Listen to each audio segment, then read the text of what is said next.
Happy hello everyone! Here's a fun experiment. Ask yourself, what are you doing with your life? If you don't have an answer, well, I'm sorry for making you sad just now. If it makes you feel better, I ask myself that question every time I have a bad comedy show, which thankfully isn't as often as it used to be.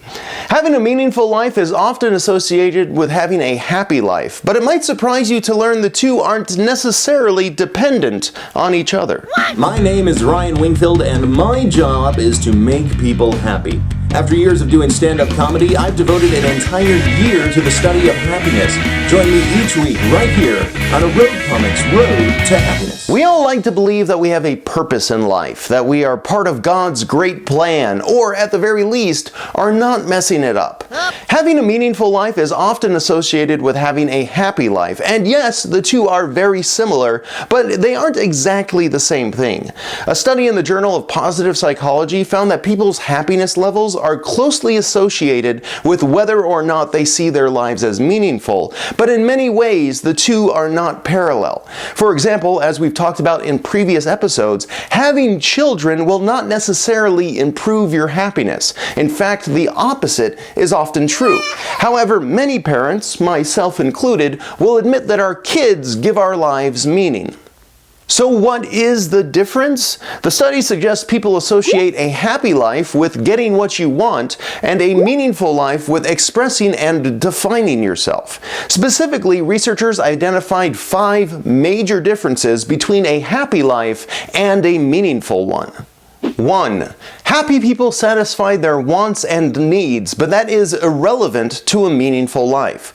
This may be among the reasons why people from rich countries are more likely to say that they are happy, but people from poor countries are more likely to say that their life has meaning.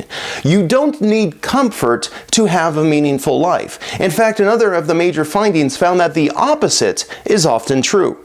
2. Meaningful lives involve stress and challenges.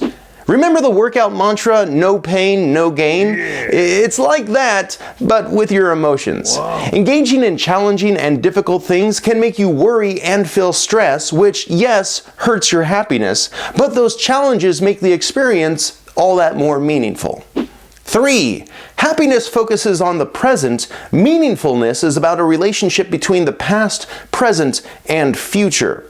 In other words, happiness can be fleeting, but meaningfulness has lasting power. This is probably why you never hear of any famous historical leaders like Alexander the Happy. 4. Self-expression is important to meaning, but not happiness.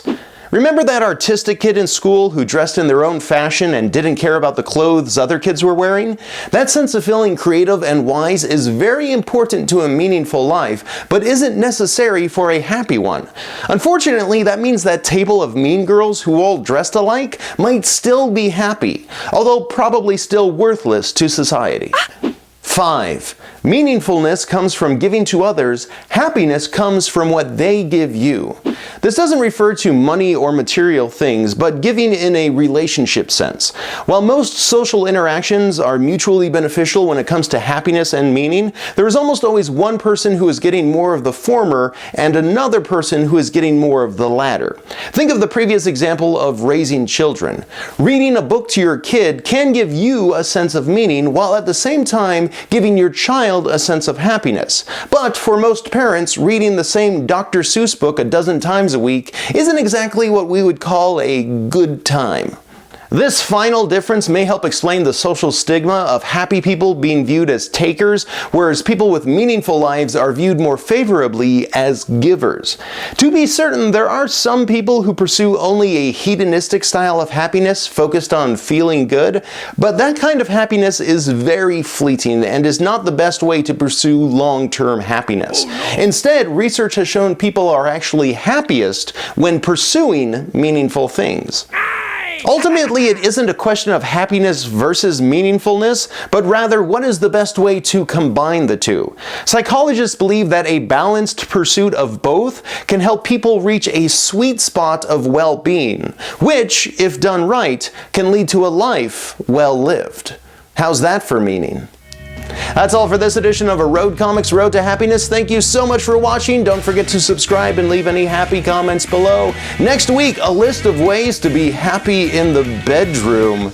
Spoiler, only one of them involves sex. Until then, stay happy.